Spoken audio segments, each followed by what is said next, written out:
Hi viewers, welcome back to my channel. ఎలా ఉన్నారు అందరూ? నేను చాలా బాగున్నాను. సో ఈరోజు ఒక ఇంట్రెస్టింగ్ టాపిక్ అయితే చెప్తాను. నేను ఇప్పుడు క్లినిక్లో వర్క్ చేస్తున్నాను ఇక్కడ సౌదీ అరేబియాలో. అయితే మా సైడ్ ఎలా ఉంటుందంటే క్లినిక్స్కి చుట్టుపక్కల ఇండస్ట్రియల్ సిటీస్ ఉంటాయి. అక్కడ ఎవరికైనా ఏదైనా ఇంజురీ జరిగినా లేదంటే హైపోగ్లైసీమియా, సో ఇలాంటి చిన్న చిన్న కేసెస్ అయితే మా క్లినిక్ వస్తారు. కొంచెం ఎమర్జెన్సీ ఉంటే కనుక అక్కడ ఒకవేళ హెల్త్ డిపార్ట్మెంట్ కూడా సరిగా లేకపోతే మా క్లినిక్ అయితే తీసుకొస్తారు. సో ఇక్కడ నార్మల్గా పేషెంట్స్ ఎలా అంటే మన ఇండియన్స్ ఉంటారు, బంగ్లాదేశ్, పాకిస్తాన్, నేపాల్, ఫిలిప్పీన్స్, సో ఇలాంటి డిఫరెంట్ కంట్రీస్ నుంచి ఇక్కడ వర్క్ చేస్తూ ఉంటారు లొకేషన్లో.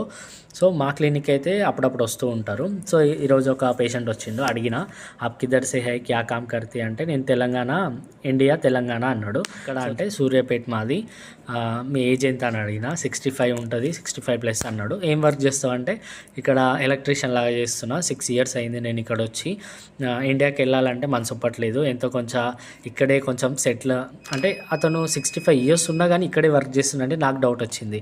ఎందుకు వర్క్ చేస్తున్నా అంటే మా కొడుకు కోడలు అక్కడ ఇండియాలోనే ఉంటారు కానీ వాళ్ళు ఎక్కువ చూసుకోవట్లేదు. అందుకని మా భార్యని ఒక ఆశ్రమంలో ఉంచిన, నేను ఇక్కడ పనిచేస్తూ కొంచెం ఎంతో కొంత అమౌంట్ పంపిస్తున్నాను ఇంటికి అని చెప్పిండు.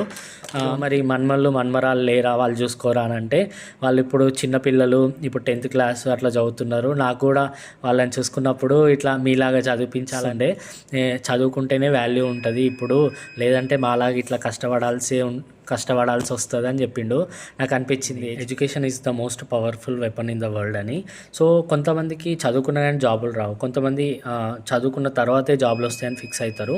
సో నాకు అట్లా అనిపించింది అనమాట. నేను కూడా మా పిల్లల్ని ఇలా చదివించాలనుకున్నా, బట్ వాళ్ళు నన్ను సరిగ్గా చూసుకోలేకపోయారు అని అన్నాడు అనమాట. నాకు చాలా బాధ అనిపించింది.